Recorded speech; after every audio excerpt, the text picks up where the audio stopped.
Avant de lire la Bible, je vous invite à la prière.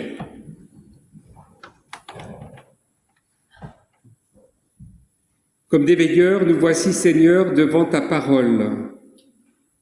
Nous attendons qu'elle nous parle, qu'elle change notre regard et fasse de ce jour un jour de fête. Nous attendons que ta parole nous fasse bouger et rende de l'espérance à notre monde découragé. Comme des veilleurs, nous voici, Seigneur, devant ta parole, que ton esprit lui donne vie pour nous et pour ceux qui l'écoutent en ce jour. Amen.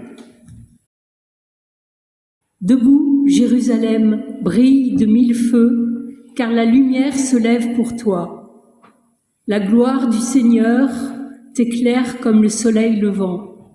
L'obscurité couvre la terre, la nuit enveloppe les peuples, mais toi, le Seigneur t'éclaire comme le soleil qui se lève. Au-dessus de toi apparaît sa présence lumineuse. Alors, des peuples marcheront vers la lumière dont tu rayonnes, des rois seront attirés par l'éclat dont tu te mettras à briller.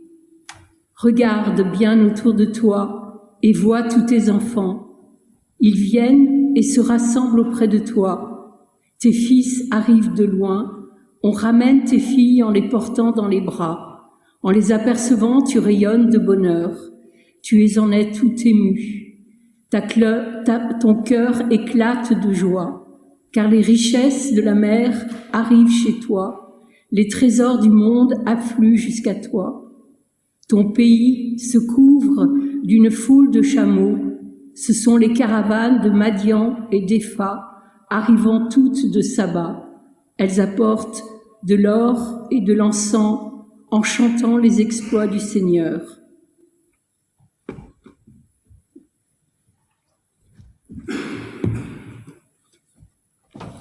La deuxième lecture proposée pour ce dimanche dans l'Évangile selon Matthieu au chapitre 2. Jésus naquit à Bethléem en Judée à l'époque où Hérode était roi. Après sa naissance, des savants spécialistes des étoiles vinrent d'Orient. Ils arrivèrent à Jérusalem et demandèrent où est l'enfant qui vient de naître, le roi des Juifs. Nous avons vu son étoile apparaître en Orient et nous sommes venus l'adorer. Quand le roi Hérode apprit cette nouvelle, il fut troublé, ainsi que toute la population de Jérusalem. Il convoqua tous les chefs des prêtres et les maîtres de la loi et leur demanda où le Messie devait naître. Ils lui répondirent: à Bethléem en Judée, car voici ce que le prophète a écrit. Et toi, Bethléem, au pays de Juda, tu n'es certainement pas la moins importante des localités de Juda, car c'est de toi que viendra un chef qui conduira mon peuple Israël. Alors Hérode convoqua secrètement les savants et s'informa auprès d'eux du moment précis où l'étoile était apparue. Puis il les envoya à Bethléem en leur disant: allez chercher des renseignements précis sur l'enfant, et quand vous l'aurez trouvé, faites-le-moi savoir, afin que j'aille moi aussi l'adorer. Après avoir reçu ces instructions du roi, ils partirent. Ils virent alors l'étoile qu'ils avaient déjà remarquée en Orient. Elle allait devant eux, et quand elle arriva au-dessus de l'endroit où se trouvait l'enfant, elle s'arrêta. Ils furent remplis d'une très grande joie en la voyant là. Ils entrèrent dans la maison et virent l'enfant avec sa mère Marie. Ils se mirent à genoux pour adorer l'enfant, puis ils ouvrirent leurs bagages et lui offrirent des cadeaux, de l'or, de l'encens et de la myrrhe. Ensuite, Dieu les avertit dans un rêve de ne pas retourner auprès d'Hérode. Ils prirent alors un autre chemin pour rentrer dans leur pays. Pourquoi sont-ils partis et où allaient-ils? Il semble bien que ces mages ont tout quitté sans vraiment savoir où ils allaient. Mais en traversant Jérusalem, Puis Bethléem, ces mystérieux voyageurs vont rencontrer dans ces deux villes un roi. Hérode le Grand tout d'abord, à Jérusalem. Ce dernier persécute, tue et assassine ses rivaux jusqu'à ses propres fils et même sa femme préférée, paraît-il. Aussi, quand les mages se présentent devant ce roi, ils ne se doutent certainement pas de l'agitation que provoquera leur demande et leur recherche. Mais la question qu'ils posent à Jérusalem, où doit naître le roi des Juifs, va finalement trouver sa réponse dans une autre ville, à Bethléem, en Judée, ainsi que l'avaient annoncé les prophètes.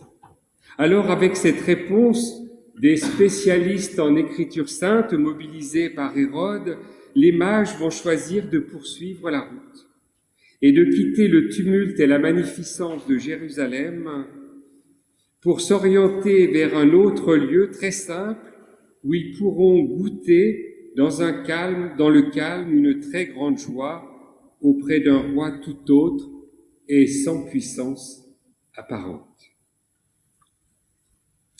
Alors, en ce début d'année 2026, j'aimerais vous inviter à entendre ce récit de l'Épiphanie comme une très belle parabole sur la manifestation de Dieu à l'œuvre chez ceux qui cherchent la vérité et qui vont, comme ces mages, jusqu'au bout de leur recherche. Pour le peuple juif, c'était peut-être une évidence que le Messie viendrait dans la ville de David, mais rien n'était moins clair pour ces mages païens, ignorants des Écritures, et que l'évangéliste Matthieu nous décrit comme ne pouvant qu'être conduits par l'Esprit Saint qui utilise ici une étoile pour leur montrer le chemin. Et comme un fait exprès, ces mages sont partis d'Orient, lieu de tous les grands commencements, dont le livre de la Genèse nous dit par ailleurs que Dieu y planta un jardin magnifique. L'Orient, c'est même de là que vient Dieu lui-même, le soleil levant, dit l'évangile de Luc, venu d'en haut pour nous visiter et qui doit nous conduire à sa lumière, comme l'avait annoncé le cantique de Zacharie. Aussi, en ce début d'année, j'aimerais vous inviter à discerner dans cette aventure des mages quelques signes positifs pour notre vie et pour notre foi. Premier point positif, nous noterons que la découverte de Jésus par les mages provoque une grande joie. Ils se réjouissent d'une grande joie, nous dit l'Évangile. En ce début d'année où chacun souhaite des vœux et souhaits sincères, j'aime entendre dans ce récit de l'Évangile une invitation à ne pas mégoter dans le partage des instants de joie que nous pouvons traverser ou susciter autour de nous. La joie est si importante pour nos vies, la joie est si importante pour nos équilibres. J'aime voir dans cette histoire une invitation à accueillir la joie, mais aussi à la cultiver dans les petits comme dans les grands moments de la vie. Malgré les peines, malgré les souffrances et malgré les contrariétés de la vie, la foi chrétienne nous invite à cultiver cette joie imprenable dont parle si bien la théologienne genevoise Lita Basset et qui est au centre de notre espérance. Et peut-être pourrions-nous faire le vœu en ce début d'année de mettre tout en œuvre dans notre vie pour chercher en 2026 à cultiver la joie en nous et autour de nous, à cultiver la joie plutôt que la plainte ou le remords. C'est un vrai défi. La deuxième chose que provoque la rencontre des mages avec Jésus, c'est ensuite l'émerveillement et l'esprit d'adoration. Ils se prosternent et ils adorent, dit l'Évangile.